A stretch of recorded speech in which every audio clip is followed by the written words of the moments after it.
Does anybody have a declaration of pecuniary interest?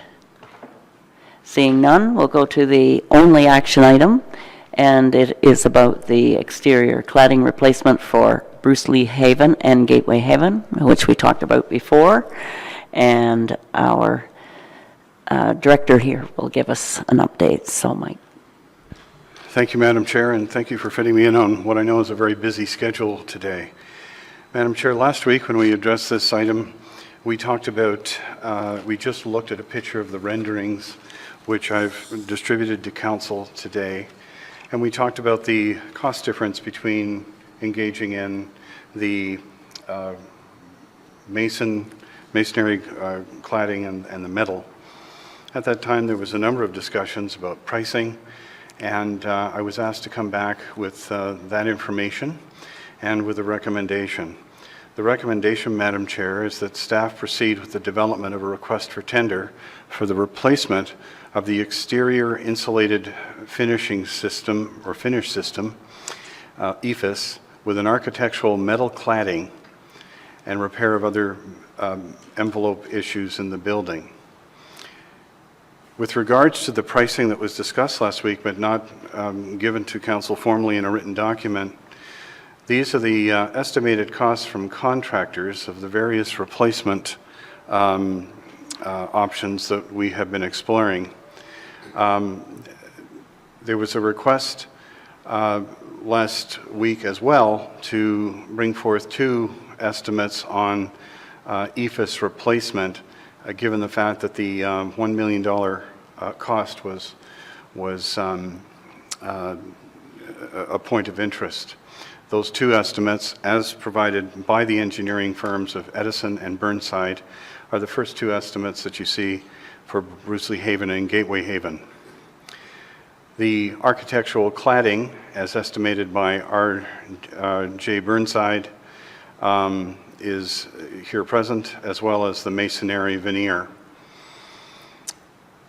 Last week when I talked about the masonry veneer, I talked about the fact that if one was to engage in the replacement of the EIFS system using masonry veneer, there would be an additional cost due to the weight of the veneer and the time that it would take to install it. It would cost an additional $55,300 to prepare additional plans, as well as to have engineering staff increase the time that they would be attending both homes, inspecting the installation of these items. A brief description has been offered with regards to the advantages of the metal siding, and it is seen by the engineers that we have engaged that it is a good balance between durability and project costs. I bring this, ma'am, for your consideration. Okay, so just so I'm clear, the architectural metal cladding is in your drawing here. Is it's this one? It's the models or the renderings on the right, one on top of the other, the blue and brown. Okay. And so that's for roughly $1 million for Bruce Lee Haven and nearly $800,000 for Gateway. As estimated by our engineer, yes. Okay. So does anybody have any questions to ask on this? Paul? So this motion is just to proceed with the RFI, right? To go with the architectural metal cladding. Yes, it is, Madam Chair. Yep. What about, are we, on that RFP, are we going to be asking for a contractor to be working on both sites simultaneously, or are we going to do one and see how it turns out and then move to the second one? Like, are we calling for prices on, you price both, you get both, or should we call prices on one and see how it turns out before we proceed down the road with the second one? Like, That's a good question. Madam Chair, through you, in talking to the engineer, to do one and then the other is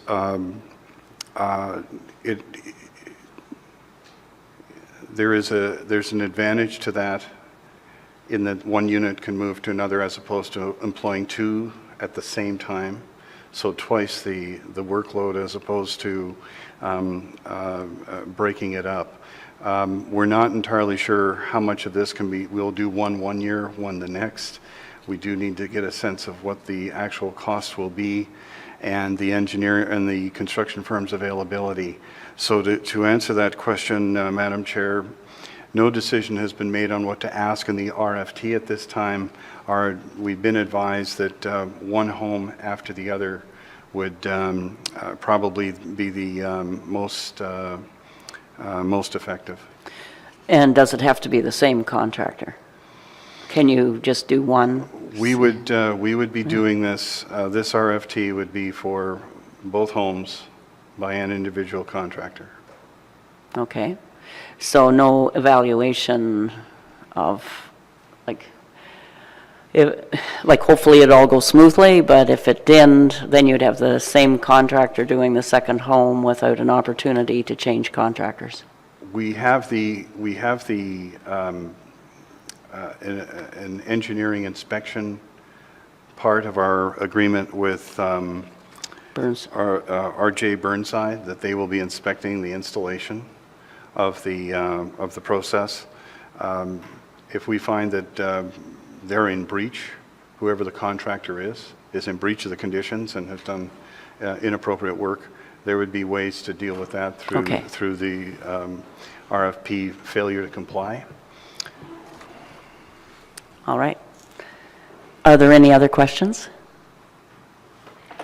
So the recommendation is that, yeah, sorry, did somebody else have a question? Paul? So I think I'm hearing the RFP will go for both homes, Yes, but sir. we'll proceed with one and then on to the other. But so if there needs to be some stepping off points in that contract, that if we do the first home and quite frankly we don't like it, then we might want to do something Yes. different at the second home. So I'm saying let's do Walkerton. If we don't like it, then let's do the right thing in Wyerton. Very good. So the recommendation, Madam Chair, if I understand it, would be we do one home at a time, not two, not both. Very good. Mitch? Colors, I'd like to go with the blue. Okay. That's my 2 cents. Keep up with the county colors.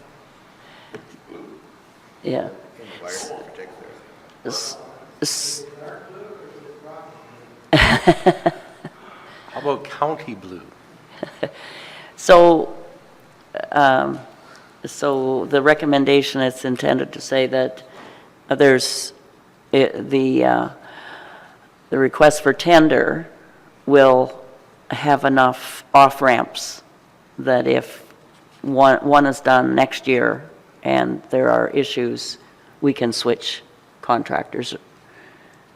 Or do you just want to do one at a time? Is that, I'm just not clear on what Paul, were you thinking? I'm hearing that the tender has to, and I agree that the tender probably should be for both projects, because we tender one project and you want to go with the next project, it's almost unfair to the people tendering that they've seen the price of the first project. So tendering both homes at the same time, I'm okay with that. I'd just like some ideas of some off-ramps, so that if we did one, say, gee, I wish we would have picked EFS or something else for the other one, that we have some off-ramps that we can make some alterations. Yeah, so you have assured us that there's off-ramps in it?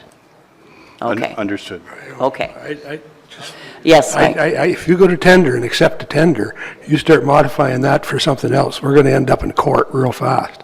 I think if you go to tender with the both of them, that's the way you do it, and you trust our engineering firm to say it's going to be done right. That's why we hired them, right? R.L. Burnside. I think if we start to fool with the tender after you've let it, you put us in some peril. as long as it's worded properly and, you know, there usually are some conditions and off-ramps. If Well, I mean, either you're going to do this or you're not. I think you got to make your mind up on that. like off-ramps. I don't know what you mean by that, because once you allow that tender, you've signed a contract with that person to do that service, And to our satisfaction. and to our satisfaction. I think that's what you're concerned about. That's why we have our J. Burnside. And further, I'm sorry, sir. No, go ahead. Inside the tender, we would have the conditions of success. One of them would be it's on budget, one of them would be it's the work is as inspected, is approved, and that based on the deliverables, we would then pay them as you would signing off a building after you take possession and examine it. And thank you, Councillor Smith, for that point. I missed it. Yeah. Second. And you have your holdbacks and everything, it's all built in. So, if I might, ma'am, Madam Chair, this is basically to go forward with a tender for both buildings with a full understanding that we will hold the contractor accountable to the standards that the county does in these matters to ensure that the material is delivered on time, installed appropriately, and as approved by our overseeing engineering firm. Yeah, okay, that's good. Is that I think everybody just wants to be reassured. All right, so do we, the recommendation is there. I need a mover and a seconder. Moved by Mike, second by Milt, that staff proceed in the development of a request for tender for the replacement of the current exterior insulated finish system with architectural metal cladding and the repair of other building envelope issues. All in favor? None opposed, that carried. Thank you. Thank you. Smith. So our act on recommendations, the motion is there. I just need a mover and seconder. Moved by Mitch, second by Robert. All in favor? Any opposed? That carried. Next meeting is September 6th, 2018. I need a motion to adjourn. Moved by Mike, second by Milt. All in favor? And we're